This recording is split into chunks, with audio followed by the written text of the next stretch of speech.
This happened just last year. My buddy Jimmy is pretty involved and well connected within the music community. By music community, I'm more specifically referring to the dance/electronic music scene all along the East Coast, predominantly New Jersey and New York. It's actually pretty impressive what he and his team have been able to accomplish in just 2 years.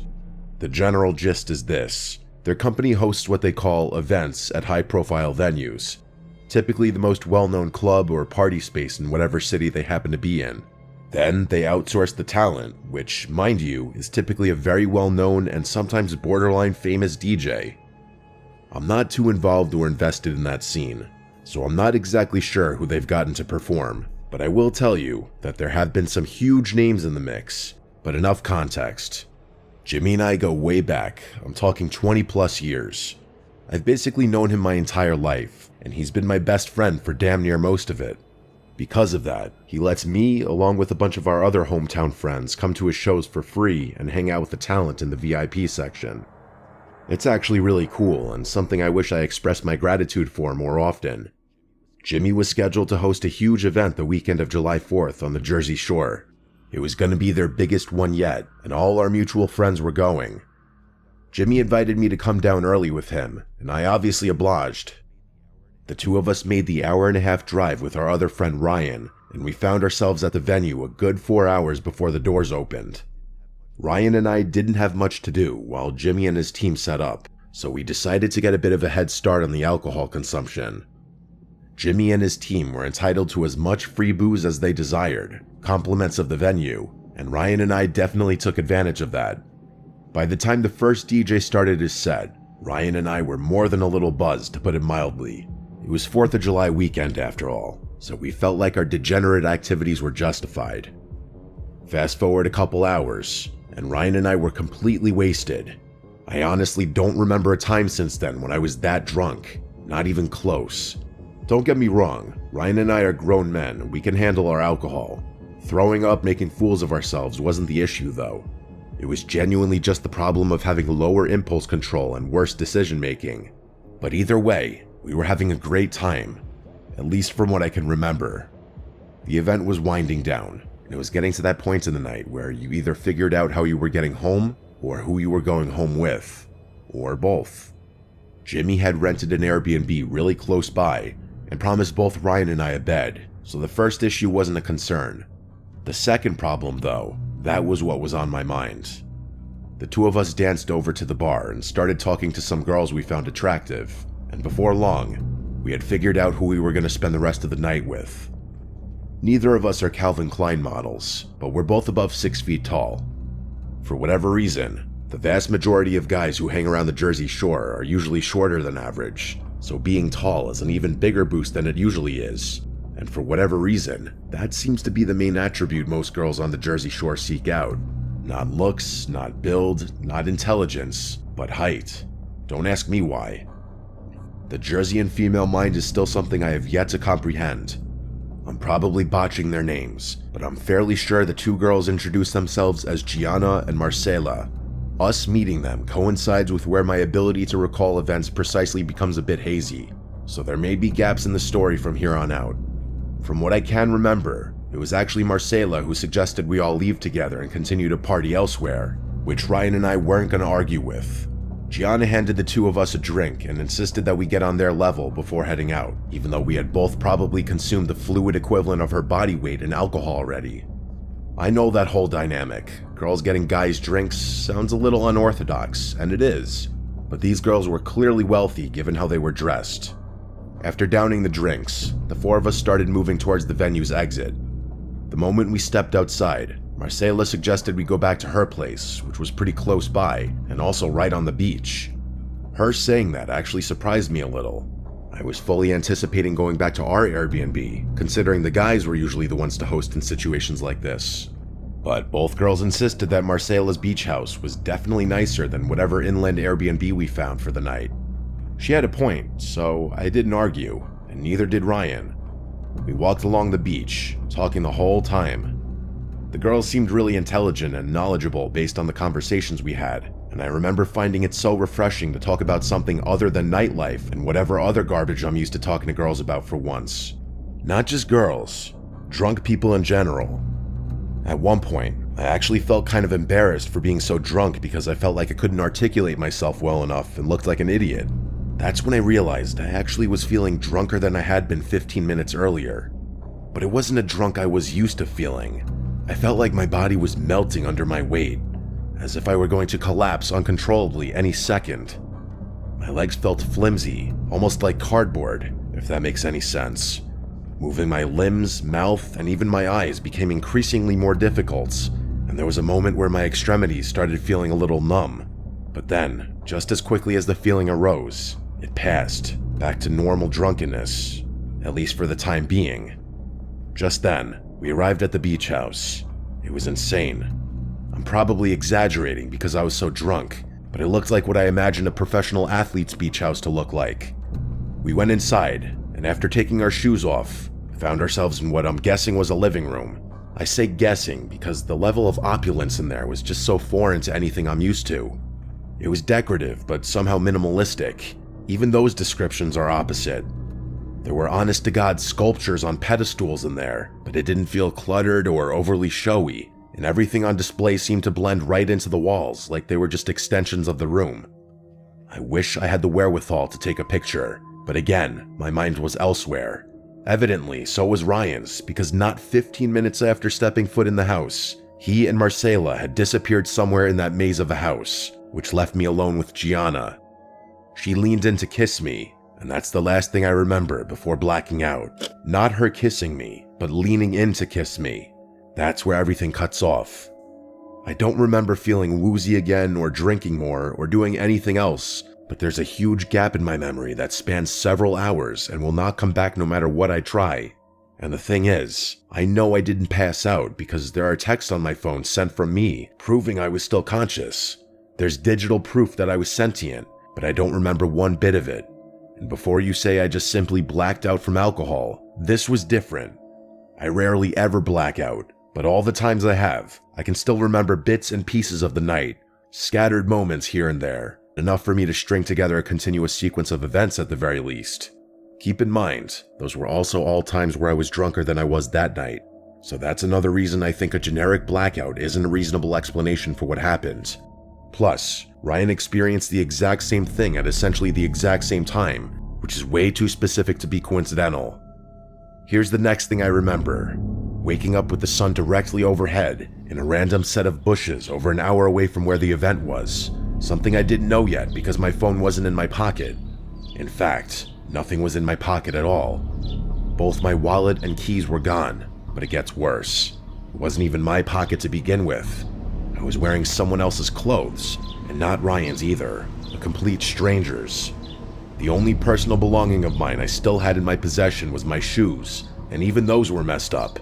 Both shoes had the shoelaces removed and were soaking wet. My head was pounding, and everything felt disoriented, like I was waking up from anesthesia. I didn't even sit up right away. I just stared at the sky for a minute, trying to make sense of where I was. Bushes, someone else's clothes, no wallet, no phone, no keys. Based on my shoes, it was like I had been in the water recently, but I didn't smell like salt water or chlorine. The worst part about the whole thing was the blankness. I genuinely couldn't remember anything past Gianna leaving, like I already said.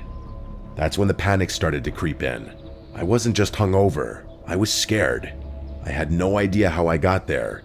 What if I'd gotten into a fight or crashed a car? What if someone drugged me?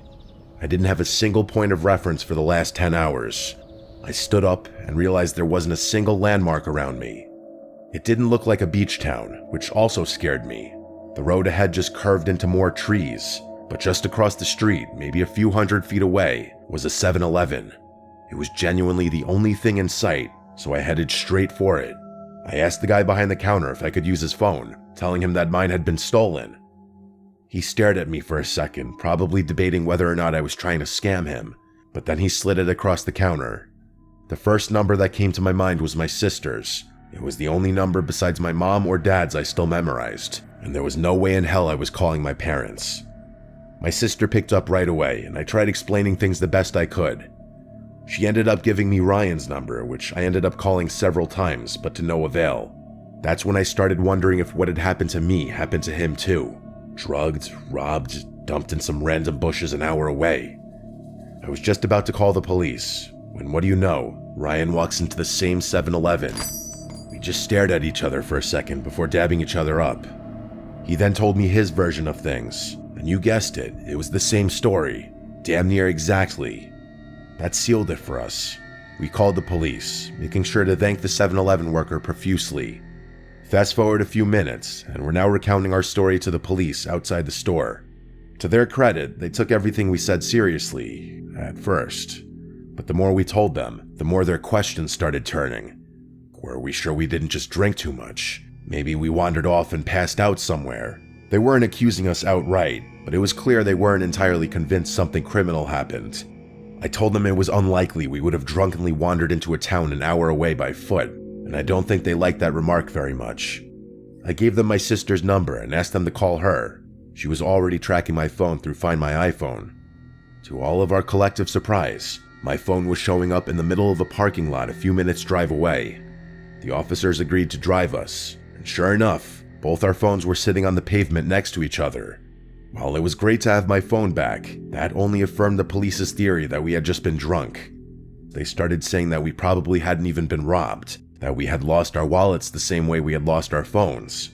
We tried convincing the police to check out the house Marcela brought us to, the one she claimed was hers, but they weren't having it.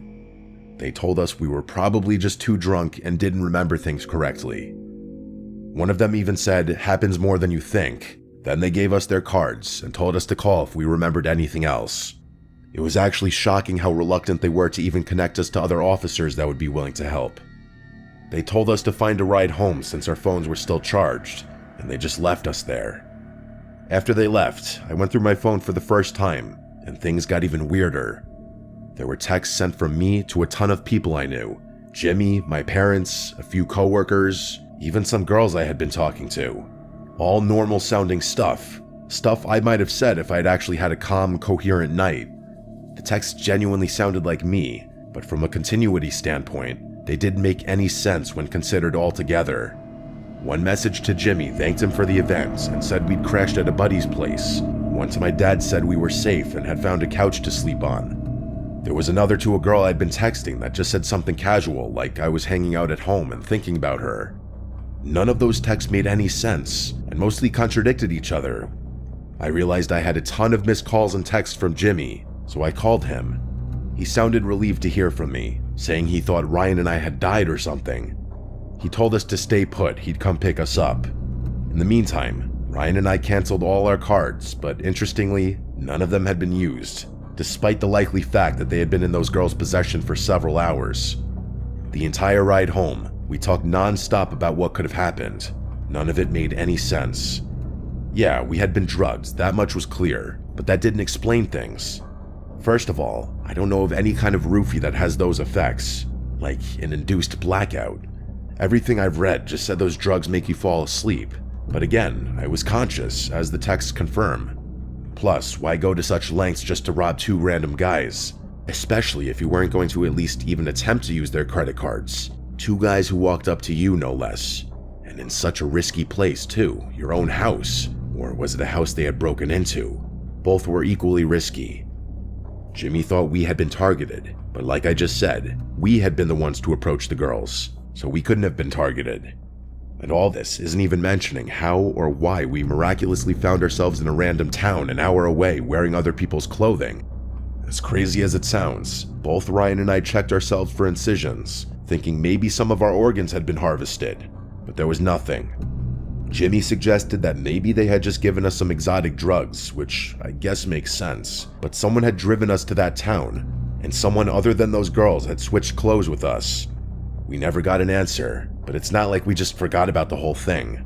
Ryan and I ended up driving all the way back to the shore just to go looking for that house. We tried our best to retrace our steps, knowing that if we just walked along the boardwalk, we'd eventually find the house, since it was on the beach. And we actually did find it. The two of us walked up the walkway and rang the doorbell.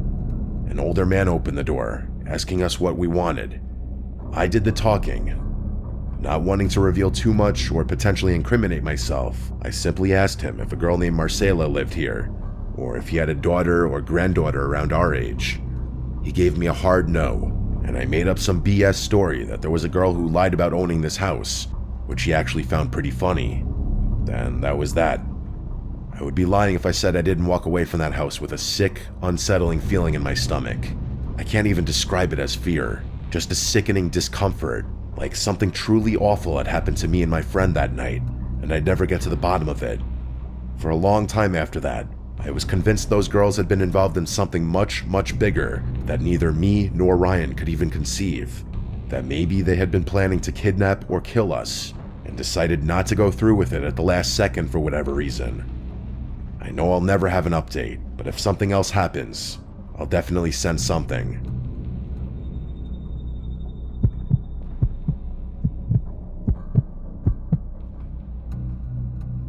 My name's Ariel, and I live in Georgia, not too far from the Alabama border.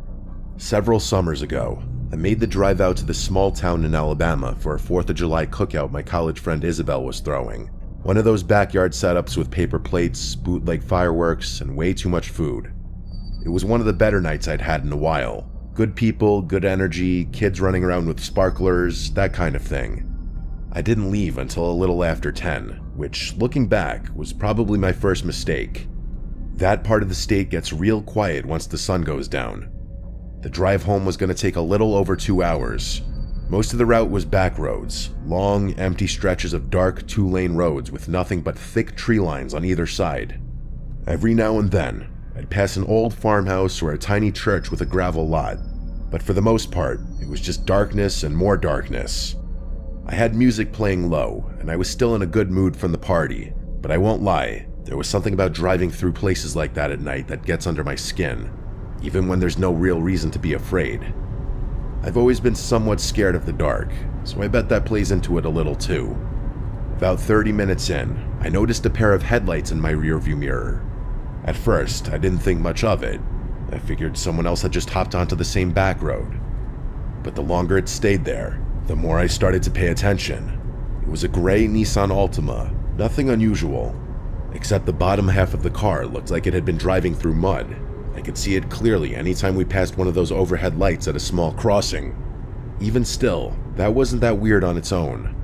But after a while, I realized no matter how much I sped up or slowed down, that car matched me exactly.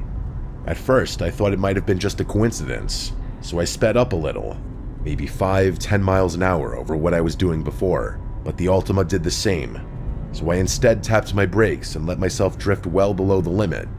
Again, same results. The distance between us never changed. Now keep in mind, on roads like that, people pass each other all the time. It's not even illegal in most spots. I moved slightly to the right a couple times to make it obvious that I was giving the space they needed if they want to go around, but they didn't. They just stayed exactly where they were, about 6 or 7 car lengths back. That's when I decided to test them. There was a random left turn coming up. It was what looked like a little residential road with maybe 4 houses scattered on either side. I took the turn with no hesitation. I wanted to get as far away from that car as possible. But about 10 seconds later, the car actually turned off and made the same left turn in the middle of nowhere. There was about a 0% chance they belonged on that road. At that point, I knew for a fact they were following me. It wasn't even up for debate anymore. I got this really sick feeling in my gut, like I was in genuine danger. For all I knew, I probably was. By then, my heart was beating through my chest, the same way it would if someone had a gun to my head. I don't know why, but that's the easiest analogy I can think of. I just felt so helpless out there in the middle of nowhere. I had no idea what that person wanted or why they were locked onto me, but none of the reasons I could think of did anything but terrify me. I just wanted to get somewhere safe and somewhere public, with lights and people. As if on cue, I heard that god-awful chime that indicates a near-empty gas tank. I swear to God, I've never felt so powerless. My car's old. It's a 2012 Corolla that's been through more than its fair share of problems. Sometimes the gas light gives me 20 miles. Sometimes I'm lucky to get 10. And out there, in that part of the state, there's not exactly a gas station on every corner. I pulled out my phone and looked up the nearest 24-hour spot. It was over 8 miles away. I didn't know if I'd make it, but I didn't have a choice. I wasn't about to pull over, not with that car still tailing me. I thought about calling the police, but I felt like it would have been a waste of time so far out in the middle of nothingness. Cops out there take years to arrive anywhere, and there was part of me that felt like calling the police would make the danger more real. I know how irrational that sounds, and I feel pretty embarrassed even writing that down, but I'm just trying to be as honest as possible about how I felt. The gas needle dropped to empty a couple minutes later. Not just low, empty. I tried to stay calm, but I could feel myself starting to spiral. Every little sound in the car felt louder. The road felt longer. I felt stupid for being so powerless, but I didn't know what to do to change that. I knew I wasn't going to make it to the gas station. Scenarios started flashing through my head about what would happen once my car ran out of gas, but by some miracle, I finally spotted the glow of the gas station sign up ahead. I almost cried, to be completely honest with you. I took the turn hard and pulled into the lot in one quick motion to give myself some time to get out of the car and book it inside, and that's exactly what I did. I jumped out and ran inside, barely shutting my car door behind me. From inside, I could see the Altima through the window. It slowed to a stop at the edge of the lot and sat there for maybe 10 seconds with the engine still running. No one got out though. It was almost like whoever was inside was debating whether to continue pursuing me or not. And then, out of nowhere, it peeled off, fast, and disappeared back down the road we had come from. I told the gas station guy what happened, and he offered to call the police for me. Even after talking to the police, I still felt very unsettled. I know it's not the scariest thing to have happened to someone, but there's no explanation for what happened to me that doesn't involve whoever was driving that car having sinister intentions. And that feeling of pure fear, I hope I never have to experience that ever again. I made it home and told myself I'd never drive along rural back roads in the middle of the night ever again. The story doesn't end there though. A few weeks later, something happened that made my stomach drop all over again. I was sitting at home watching the news one evening, just background noise really, when a segment came on about two men suspected of armed robbery, attempted murder, and a bunch of other things in rural Alabama. They showed a blurry still from a security camera, then mentioned that authorities believed he had fled in a stolen gray Nissan Altima, last seen headed east. When I heard that, I just froze up. That's who had been following me. I knew it in my gut. There was no way to prove it was the same person who followed me that night, but I'm telling you, I felt it. The timing lined up, the location lined up, and the description of the car was basically identical. I immediately told my story to the police, and that's when it really all hit me. My own stupidity could have prevented two extremely dangerous men from being caught. I will never forgive myself for not calling the police sooner, and it's something I actually think about pretty often. I never got an update from the police, and I never heard anything about the incident on the news. If anything ever changes, I'll send an update.